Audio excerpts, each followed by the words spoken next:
तो आज की वीडियो में हम एग्जैक्टली वही बात करने वाले हैं जो आपने वीडियो के थंबनेल और वीडियो के टाइटल पर पढ़ी है। आज की वीडियो हम बात करेंगे कि कुछ पावरफुल स्ट्रेटजीज़ के बारे में जिससे आप जो भी आगामी प्रीलिम्स एग्ज़ाम है 2025 के जो बैंक एग्ज़ाम के हैं उन्हें आप इजीली क्लियर कर सकते हो। कुछ ऐसी स्ट्रेटजीज़ मैं आपके साथ शेयर करने जा रहा हूँ।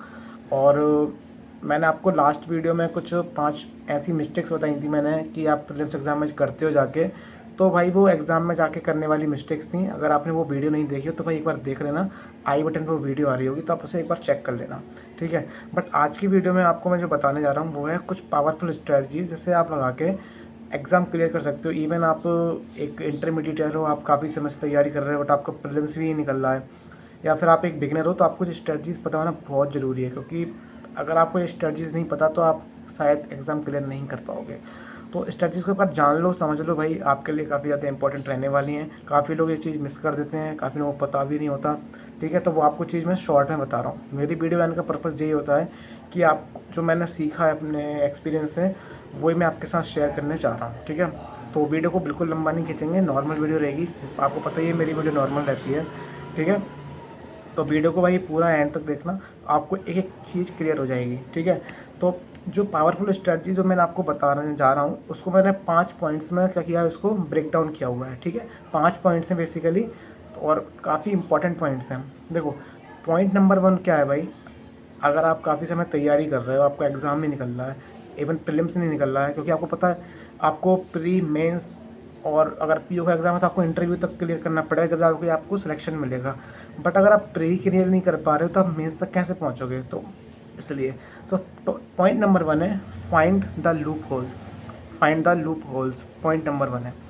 इसमें क्या होता है, सबसे पहले आपको क्या करना है, आपको एक मॉक लगाना है। कोई सी भी कंपनी का मॉक लगाओ, मैं कुछ रिकमेंड नहीं कर रहा हूँ।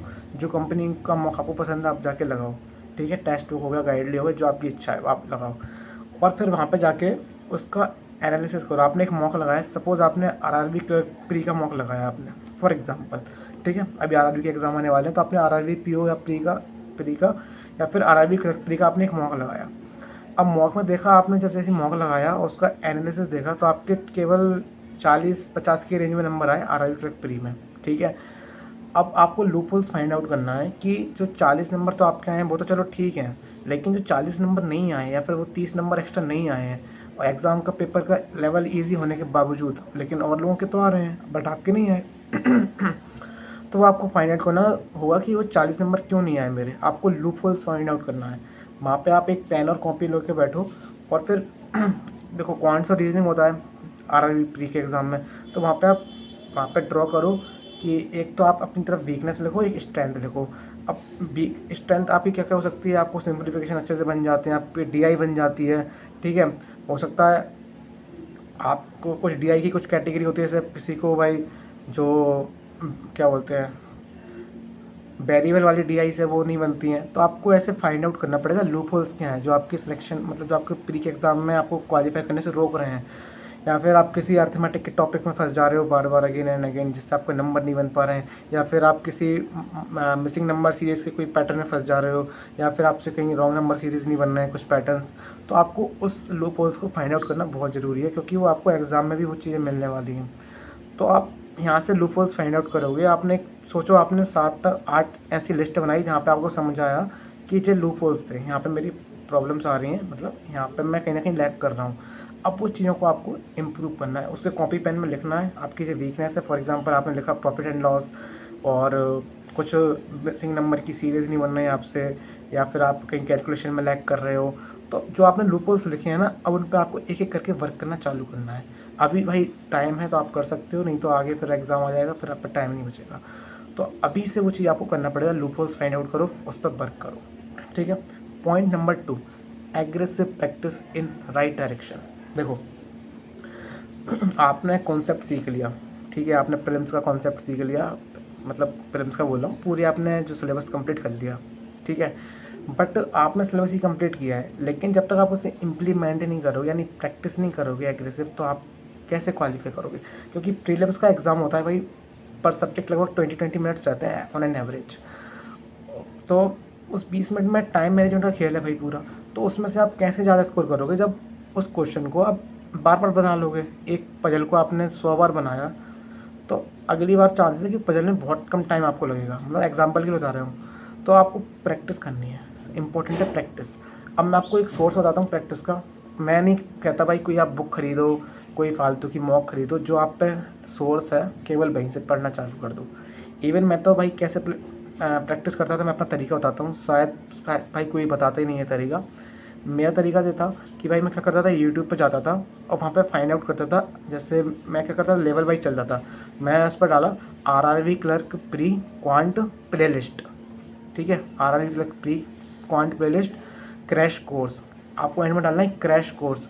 और फिर कुछ चैनल की खुल जाएंगे, जैसे अड्डा का खुल जाएगा, गाइडली का खुल जाएगा। तो यहाँ से जाके जो क्या होता है, टीचर जब पढ़ाते हैं, जैसे एग्ज़ाम के दौरान क्लास करवाते हैं, जैसे मॉक टेस्ट वाली, तो आपको वहाँ से प्रैक्टिस करनी है। वहाँ से फ़ायदा क्या है, अगर आप किसी क्वेश्चन में स्टक हो गए, जैसे आपने उसकी पहले सीखा, अब आपने क्वेश्चन में प्रैक्टिस किया, अगर नहीं बना तो आप तुरंत वीडियो खोल कर देख सकते हो, बाकी आपको खुद से प्रैक्टिस करनी है। तो उस प्लेलिस्ट में भाई काफ़ी ज़्यादा वीडियो होती हैं, 10-20, तो आपको उन वीडियो को लगाना है। आपको ज़्यादा समय नहीं देना, केवल आपको पॉज कर करके उनको सॉल्व करना है, बस ये आपको याद रखना है, ठीक है। मैंने आपको ये चीज़ बता दी। आप ये चीज़ करोगे, प्रैक्टिस आपको अच्छे से करना है। प्रैक्टिस के और क्या सोर्स हो सकते हैं भाई, मैं पीडीएफ से भी मैं आपको बता सकता हूँ, पीडीएफ से भी आप कर सकते हो, ठीक है। मॉक टेस्ट से कर सकते हो, प्लेलिस्ट मैंने आपको बता दी है। अगर आपको कोई बुक अच्छी लगती है बुक से करना, तो बुक से भी कर सकते हो। लेकिन मैंने आपको तरीका अपना बता दिया कि मैं कैसे करता था, ठीक है। थोड़ा सॉरी, पसीना बहुत आ रहा है भाई माफ़ करना उसके लिए। पॉइंट नंबर 3 भाई, जे काफ़ी लोग इस चीज़ पर ध्यान नहीं देते हैं। Attempt previous year मॉक्स, sorry attempt previous year papers. Point number 3 बहुत इंपॉर्टेंट है। देखो क्या होता है, एग्ज़ाम की एक अपनी रिलेवेंसी होती है। आप आजकल देखते हो मॉक में भाई कुछ भी कंटेंट बता दे रहे हैं। जैसे आरआरबी के प्री का ही अगर एक मॉक है, तो उसमें ऐसे ही पीओ प्री लेवल का कंटेंट डाल रखा है। इससे क्या होता है, बच्चे का मोरल डाउन हो जाता है। तो आपको क्या करना है, एग्ज़ाम की रिलेवेंसी समझने के लिए, एग्ज़ाम का सही पैटर्न समझने के लिए आपको प्रीवियस ईयर पेपर सॉल्व करना अनिवार्य है। अगर आप वो सॉल्व करते हो तो आप बहुत एज पर रहते हो काफ़ी ज़्यादा। क्योंकि जैसे होता है ना, जैसे हम छोटे थे तो 10th और 12th में थे, तो उससे पहले एग्ज़ाम से पहले हम क्या करते थे, मॉडल पेपर लगाते थे, मतलब जो प्रीवियस ईयर वाले पेपर आते थे उनको सॉल्व करते थे। जिससे हमको एक बेसिक आइडिया हो जाता था कि एग्जामिनर पूछ क्या रहा है, क्या एक पैटर्न फॉलो कर रहा है, किस लेवल के क्वेश्चन पूछ रहा है वो। तो ऐसे ही सेम चीज़ यहाँ पे आपको प्रीवियस ईयर पेपर उठाने हैं। लाइक फॉर एग्जाम्पल 2022 का उठा लो, 2023 का उठा लो, 2024 का उठा लो, ज़्यादा पुराने भी नहीं, 2-3 साल पुराने, बस सिंपल। आप कहाँ से उठा सकते हो, यूट्यूब पे अवेलेबल है काफ़ी ज़्यादा, ईजिली मिल जाएंगे आपको। वहाँ से उठाना है, सॉल्व करना है, खुद से दिमाग लगाना है, बस। और अगर वो क्वेश्चन नहीं बनना है तो टीचर की वीडियो देखनी है। आजकल तो शिफ्ट वाइज भी काफ़ी डले हैं कंटेंट यूट्यूब पे, तो आप आसानी से देख सकते हो, ठीक है। बस आपको डालना है, जैसे फॉर एग्जांपल आपको सर्च करना है आईपीएस आरआरबी के बारे में, तो आप लिखोगे IPS RRB clerk prelims 2024 memory based quant paper या फिर मेमोरी बेस्ड रीजनिंग पेपर, तो ऐसी कुछ वीडियो खुलेंगी, तो आप वहाँ से रेफरेंस ले सकते हो। या फिर मैं आपको एक चीज़ बता देता हूँ, टेस्ट बुक आपने सुना हुआ एक कंपनी है मॉक टेस्ट, तो उन वहाँ पर भी काफ़ी ज़्यादा अवेलेबल है, तो आप वहाँ से भी परचेस कर सकते हो। मैं कोई रिकमेंडेशन नहीं कर रहा हूँ, टोटली आपके ऊपर है। मैं आपको, लेकिन आपको पॉइंट आपको याद रखना है कि आपको प्रीवियस ईयर पेपर सॉल्व करना ही है। पॉइंट नंबर 4 जो भी बहुत ज़्यादा इंपॉर्टेंट है, आपका प्रीलिम्स एग्जाम क्वालिफाई नहीं होता। देखो, आप क्वांट अच्छे से कर लेते हो, आप रीजनिंग अच्छे से कर लेते हो, लेकिन गेम चेंजर क्या होती है पता है, गेम चेंजर होती है इंग्लिश। इंग्लिश अगर आप आरआरबी के एग्ज़ाम को हटा दो, प्रीलिम्स एग्ज़ाम को, क्योंकि मेंस में तो आती है, तो आपको हर जगह इंग्लिश मिलेगी। ऐसे क्लर्क प्री हो, ऐसे क्लर्क SIPO प्री हो, IPS क्लर्क PO प्री हो, आरआरबी ग्रेड के एग्ज़ाम हो, तो आपको इंग्लिश से सामना करना ही पड़ेगा। तो कभी कभी क्या होता है, शिफ्ट में किसी शिफ्ट में क्वांट्स और रीजनिंग का लेवल बढ़ जाता है, but at the same time आपका जो इंग्लिश का लेवल है वो कंपेरेटिवली लो साइड पे ही रहता है, मतलब मीडियम रहता है। बट बशर्ते ये कि आपको इंग्लिश आनी चाहिए अच्छे से सॉल्व करना, आप उसमें नेगेटिव अटैम्प्ट्स ना करो, ठीक है। आपने अच्छे से सॉल्व कर रखे हो, पहले आरसी प्रैक्टिस कर रखे हो।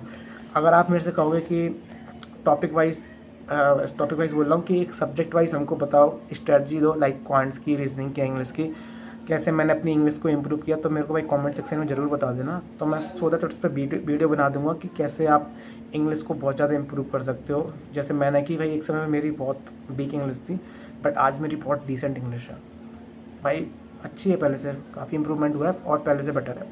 तो आपको कुछ तरीके बताऊंगा, अगर आप कहोगे तो मैं ज़रूर वीडियो बनाऊंगा, ठीक है। तो आपको इंग्लिश को फॉर ग्रांटेड बिल्कुल नहीं लेना है, आपको इंग्लिश पर काम करना है, आज से ही करना है। आपके मेंस में भी काम आएगी, आपके प्रीलिम्स में भी काम आएगी, ठीक है। और इस पर एक डिटेल वीडियो मैं बना दूंगा अगर आप कहोगे तो, ठीक है। तो एक पॉइंट मैंने आपको बता दिया। Point number 5, believe more in self study, ठीक है। सबसे ज़्यादा आपको क्या करना है, सेल्फ स्टडी पे बिलीव करना है। आप यूट्यूब पे वीडियो देखते हो, एक नोटिफिकेशन यहाँ से आया, किसी की रीजनिंग की क्लास चल रही है, किसी की क्वांट्स की क्लास चल रही है, आप मतलब टपक पड़ते हो वहाँ पे, तुरंत पहुँच जाते हो लाइव क्लासेस में। मैं आपको एक चीज़ बताना चाहूँगा, कभी भी लाइव क्लास ज्वाइन मत करो। अगर आप चाहते हो अपना समय बचाना तो भाई लाइव क्लासेस ज्वाइन मत करो भाई। कुछ सिंपल आपको रिकॉर्डेड क्लास से ही प्रैक्टिस करनी है। काफ़ी लोग लाइव क्लासेस में रहते हैं भाई, कुछ सब चैट चल रही है, वहीं बात कर रहे हैं, पढ़ाई में डिस्ट्रैक्शन हो रहा है। तो एक समझदार बच्चा कभी भाई इसकी तरफ नहीं जाएगा। अगर आप सिंसियर हो तो आपको प्रेफर करना है रिकॉर्डेड वीडियोज़ को ही, ठीक है। और आप सेल्फ स्टडी ज़्यादा करो, यानी खुद से प्रैक्टिस ज़्यादा करो, ज़्यादा दिन आप टीचर पे भरोसा करो ज़्यादा। मतलब टीचर पे भरोसा करना चाहिए सिर्फ जितना जितना आप उनसे सीख लो, एक बार समझ रहे हो, आप उनसे सीख लो, फिर प्रैक्टिस में आपको खुद से ही लाना है। सोचो आप कभी क्वेश्चन बना रहे हो, आपसे बन नहीं रहा है, तुरंत आप वीडियो पे पहुंच गए, क्योंकि आप पे तो विश्वास ही नहीं है खुद पे, आपकी सेल्फ स्टडी पे, तो उसको विश्वास लाना पड़ेगा। जैसे आप हिंदू एडिटोरियल की वीडियो देखते रहते हो डेली, तो भाई खुद से पूछो कि मेरी इंग्लिश इंप्रूव हुई है कि नहीं हुई है। तो आपको ट्राई करना है, अगर आप खुद से सेल्फ स्टडी ज़्यादा करो, खुद से एडिटोरियल पढ़ो, खुद से बुक ऐप पढ़ो, खुद से सर्च करो, तो उससे क्या होगा, आपका दिमाग काम करेगा, ठीक है। सेल्फ स्टडी पे ज़्यादा बिलीव करो, खुद से सवाल लगाओ, गलती करो, सीखो, आगे बढ़ो। ये सिंपल सा फंडा होता है भाई। तो ये 5 पॉइंट्स आपको प्रीलिम्स एग्जाम में काफ़ी ज़्यादा आगे ले जाएंगे, जो मैंने आपको बताए हैं, ठीक है। काफ़ी अच्छे पॉइंट्स हैं। मैं आपको एक बार इसको सम अप कर देता हूँ जल्दी जल्दी से। तो पहला पॉइंट था हमारा, पहला पॉइंट था लूप होल्स फाइंड आउट करो, मॉक लगाओ एक जाके फ्री वाली, उस पर अपने लूप होल्स देखो, आप कहाँ पर लैग कर रहे हो, उन टॉपिक्स को लिखो, उन पर काम करो। सेकंड पॉइंट है प्रैक्टिस करो, जिससे आपकी स्पीड बढ़ेगी, जो कि एग्ज़ाम की सबसे बड़ी रिक्वायरमेंट है। पॉइंट 3 है आपको प्रीवियस ईयर पेपर्स करने ही करने हैं, ठीक है। पॉइंट नंबर 4 है इंग्लिश को फॉर ग्रांटेड नहीं लेना है। पॉइंट नंबर 5 है believe more in self study, ठीक है, सबसे ज़्यादा। और एक टू डू लिस्ट बनाओ डेली, उस पर डालो कि आज मेरे को इतने सवाल लगाने हैं, आज मेरे को इतना सवाल करना है, खुद से करना है। तो आपको पता चलेगा कि आप सही डायरेक्शन में जा रहे हो। आपको खुद को डायरेक्शन देनी है, ना कि एक नोटिफिकेशन आई और वहाँ पे जंप कर, ऐसा नहीं करना, ठीक है, समझे। तो भाई यही आज की वीडियो के मैंने आपको पॉइंट्स बता दिए। तो ये वीडियो मैं आज यहीं पे एंड करता हूँ, और अगली वीडियो में मेंस पर आने वाला हूँ कि मेंस आप कैसे, मेंस मतलब मेंस कैसे अपना इम्प्रूव कर सकते हो, मेंस की पढ़ाई मैं आपको सब बताऊँगा, स्ट्रेटजी बताऊँगा मेंस की भी काफ़ी अच्छे से, और मैंने कैसे क्लियर किया था IPS PU mains, RRB mains, तो कभी डिस्कस करते हैं उस चीज़ पे भी, ठीक है। अभी के लिए बस इतना ही। और आपकी क्या क्वेरीज हैं, आप क्या और कहना चाहते हो मेरे से, तो आप वीडियो के कमेंट सेक्शन में अपना फीडबैक ज़रूर दे सकते हो। तो मैं आपसे मिलूँगा जल्दी एक नई वीडियो के साथ। तब तक के लिए भाई आपका बहुत बहुत थैंक यू, आपने इस वीडियो पर टाइम दिया, और आई थिंक थोड़ा बर्थ इट था, ठीक है। तो थैंक यू भाई।